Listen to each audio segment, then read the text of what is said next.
I hope I am audible and visible.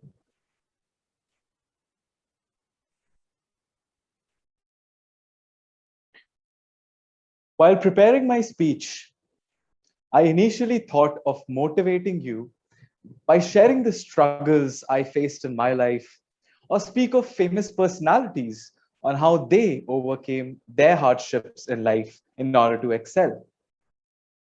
But then I asked myself, that how would I be making a difference? Because one could simply go to Google and search their biographies and feel inspired. And about my struggles, I still believe my biggest struggle is making my bed after I wake up. Hence, I concluded that today I want to inspire people to contribute in doing good for humanity in a different manner. During my tenure at college, I worked on several social projects at orphanages and old age homes because I was a part of a Rotaract club. But soon I realized that no matter how much we do, there is always some section of the society that's left out from the help provided.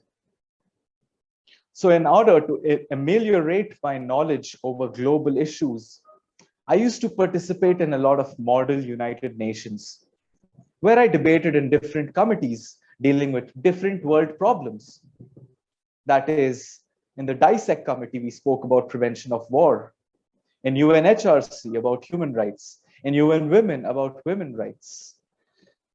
Yet, I failed to find a convention or a declaration which would address all global issues under one mandate. And the ones that we have are implemented using harsh sanctions and protocols. It was then, after a couple of years, that I came across the Sustainable Development Goals, a set of 17 goals set to be achieved by 2030 with global cooperation only. No stern sanctions, no protocols. For we do not need sanctions and protocols to understand how it feels to be a person without a country's law protecting him, as it is in the case of refugees. How it feels if our children were deprived of education, and how it feels on going to bed without a meal. Fellow Toastmasters, war is not the only inveterate enemy of humanity. Threats of poverty, hunger, climate change, etc., are a constant reminder of just how vulnerable humanity is. Hence, in September 2000, leaders from all around the world gathered at the United Nations headquarters to sign the historic Millennium Declaration. They would stay committed to achieving a set of 8 measurable goals that range from having extreme poverty and hunger to promoting gender equality and reducing child mortality. Now, since 1990, more than 1 billion people have been lifted out of poverty. Child mortality dropped by more than half. The number of out of children also dropped by more than half.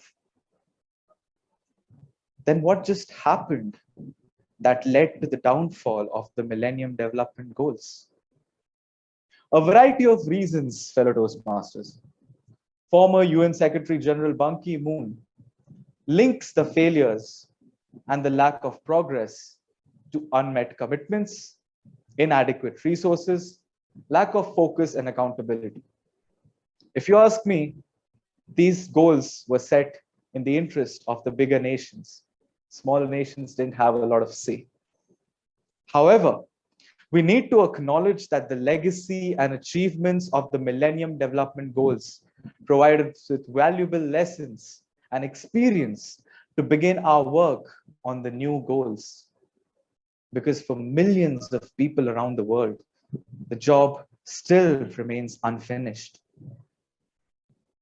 Conventions and declarations may protect citizens, to even some extent refugees. But there are sections of people who aren't even defined anywhere. Forget about their rights, like the returnees and the internally displaced people. Hence, the Sustainable Development Goals are a bold commitment to finish what we started and tackle one of the most pressing challenges faced in the world today. Now, let me tell you one of the most beautiful aspects of the SDGs, which lacked in the MDGs. All these 17 goals are interconnected, meaning the success in one will reflect success in others. For instance, dealing with the threat of climate change impacts on how we manage our fragile natural resources. Achieving gender equality or better health helps eradicate poverty. And fostering peace and inclusive societies help reduce inequalities.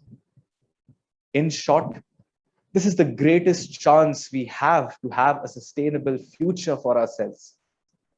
As it deals with all global issues under just one set of mandate. Now, the crisis that the Sustainable Development Goals is facing is lack of proper awareness. You and I, fellow Toastmasters, can bridge this gap. How? Toastmasters International is present in almost 145 countries. Just imagine the extent to which we can reach if we deliver speeches over specific and important topics. I've been doing it.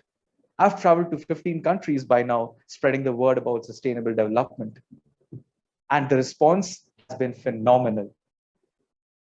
Let me remind you, fellow Toastmasters, it is the future that will judge us for our actions. Because sustainable development is important if we want our generations to live a life like us. Thank you.